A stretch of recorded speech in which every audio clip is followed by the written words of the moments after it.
so absurd! Look, they're shooting at him, and it doesn't even tickle. They turn around and leave. There's something very wrong going on in Crimea. On August 7th, a Ukrainian naval drone entered the port of Yalta. Yalta is the most famous beach city in Crimea, the peninsula that Russia took from Ukraine in 2014. It's where the Russian elite go on vacation, and this drone, which is basically a boat with no one on board, was cruising among the yachts in broad daylight, right in front of everyone. The Russians shot at it for over an hour and didn't hit it. And at the end of the day, the only thing destroyed in Yalta wasn't Ukraine's doing. Обалдеть. Ну, такого. Смотри, он в яхту едет на туре. Stay with me and I'll show you what really happened, because you have to see it to believe it. It sounds like a joke. Check out these first images. This was filmed in the early hours of the same day, the 7th. By a resident from the interior of Crimea. A giant flash on the horizon, visible from miles away, is the Avardisky military airfield, burning after a series of explosions. Remember this image, because it will make sense in a moment. In the morning, the Russian Ministry of Emergencies issued an alert for Yalta. Fleet of naval drones, unmanned boats, remotely controlled, usually loaded with explosives. And the order for the population was to stay away from the port. Now, look at this detail. At 11:20 in the morning, a resident photographed 6 black cars with tinted windows parked in front of a seaside restaurant called Hungry Bird. 2 with military plates, the other 4 with no plates at all. The one who released this information was Crimean Wind, a channel fed by local informants who monitor the Russian occupation. And according to them, high-ranking Russian officials were going to meet at that restaurant that day. 8 minutes after this photo, the entourage left in a hurry, and shortly after, the port of Yalta turned into a war zone. This is the official video from Ukrainian military intelligence, the GUR. The camera is from the naval drone itself, a model called Magura. It's sailing right along the coast of Yalta, with the entire city in the background. Notice the umbrellas. There are people walking on the beach. And notice that a second window appears on the screen. It's another drone sailing in formation. It was the GUR called the operation a combat naval parade. A parade right on the eve of the city's anniversary, with a mocking soundtrack and a message at the end that said to be continued.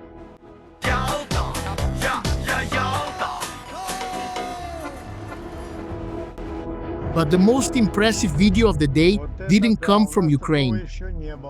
It came from the residents of Yalta themselves. These 2 Russians are filming from the balcony, narrating live, while the drone circles inside the port. They say, "We've never seen anything like this. They're shooting at it, and it doesn't even flinch. It just turns around and leaves." And where is it going? You can't tell where it's going? And what did it come here for? And then one of them says the sentence that sums up the whole day. There's a boardwalk over there full of people, and they're shooting. Look at this insanity. While the drone was flying around, the Russian air defenses were firing toward their own beachfront, which was crowded with civilians, and this shooting lasted for more than an hour. Residents even reported low-flying aerial drones over the city. And look at this other recording made from higher up in Yalta. That column of black smoke rising from the seafront is exactly the area around the Hungry Bird restaurant. The same one where the black cars were in the morning. The authorities evacuated the waterfront and the Central Park. You could see tourists running from the beach right in the middle of peak season. And one of the drones, damaged, washed up on the central beach. The next day, a local resident secretly filmed the hull on the sand surrounded by security guards. He even says in the recording that they're not letting anyone get close. But then the question remains, what was it that caught fire in Yalta? And the answer is embarrassing for Russia. But before I answer you, Punta ako on, what does this truck watch out on the season? What is soon find in the sea and jet? Then it brought up some of the same sit out, which is chinked from, chunked in the dime. The day after the attack, Crimean Wind published images of the damage inspection. Look at this. What burned was the Hungry Birds advertising screen, where the establishment's lounge chairs were kept. And it wasn't Ukraine that hit the screen. It was the Russian air defense itself firing at the drones. Do you see those glass railings on the boardwalk full of bullet holes? Same thing. Fire from their own air defense. so let's be honest about today's score. The Ukrainian drones came in, paraded, filmed, and left. And the only damage in the city was Russia shooting at its own waterfront. Then you might ask, but was it just a provocation? And the answer is no. And this is where things get serious, because the Magura is no longer just a simple bomb boat. The Magura started out in a kamikaze role, a fiberglass hull, low, hard to spot on radar, made to crash into ships. It was with this that Ukraine, a country that practically had no navy, took about a third of the Russian Black Sea Fleet out of action, according to Western estimates, and forced the rest of the ships to flee Sevastopol, the historic base in Crimea, to Novorossiysk, a port already inside Russia. But the new versions became something else, miniature aircraft carriers. The deck carries FPV drones, those small attack drones with first-person view. The boat gets close to the shore without being noticed and launches the drones against targets on land. And this isn't just theory. Look at these thermal camera images from 3 days before the Yalta attack. They're FPV drones. Launched from Maguras attacking 2 Russian air defense units in Crimea. The first is the Podlyot radar control truck, which is specifically a radar made to detect low-flying things like drones.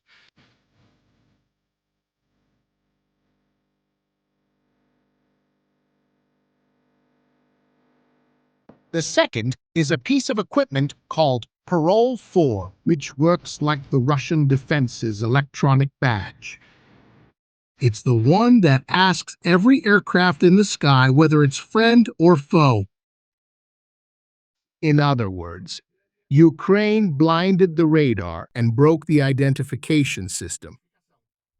And in the same week, there was another attack almost identical. In it, a Panzer S-1 was destroyed.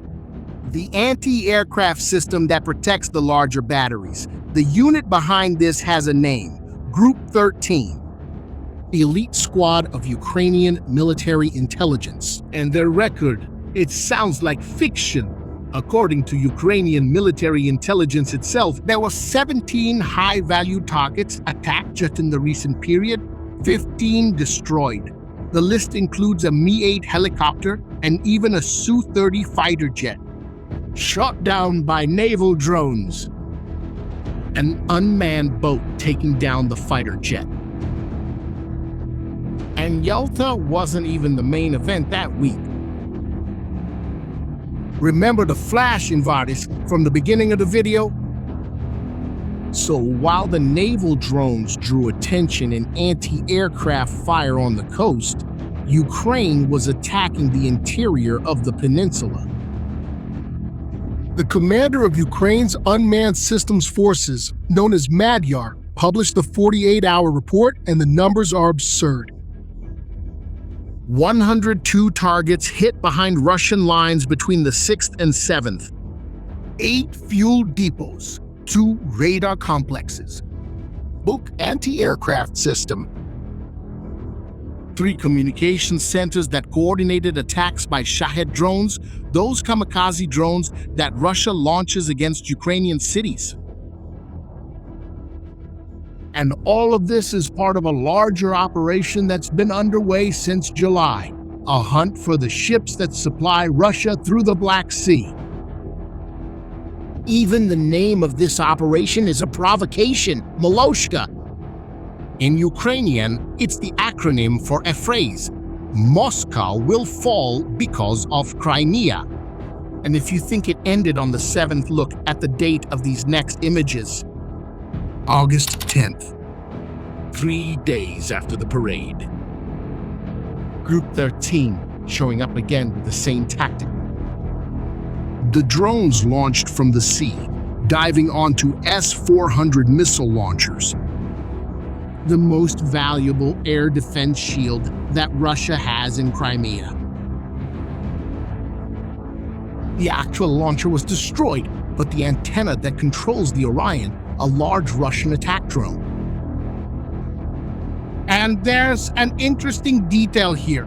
According to Ukrainian reports, one of the S-400 launchers in these images was fake. A decoy, a dummy that Russia spreads around to fool drones. Ukraine attacked, filmed, and released it anyway. Between the lines, the message is clear. We even know which of your missiles are fake. Now, of course, the Russian government tells this story in a completely different way. For them, all of this was just an empty show. Oleg Kryutkov, advisor to the occupation government of Crimea, summed up the official version by saying that no warship was sunk, no ammunition depot exploded. It was just a localized fire on the shore and a damaged drone that ran aground without detonating. In the Russian view, it was a marketing stunt by Ukraine to sabotage the tourist season and show results to its Western sponsors. and look, if we look strictly at that day in Yalta, that's not untrue. There was no Russian military loss there, but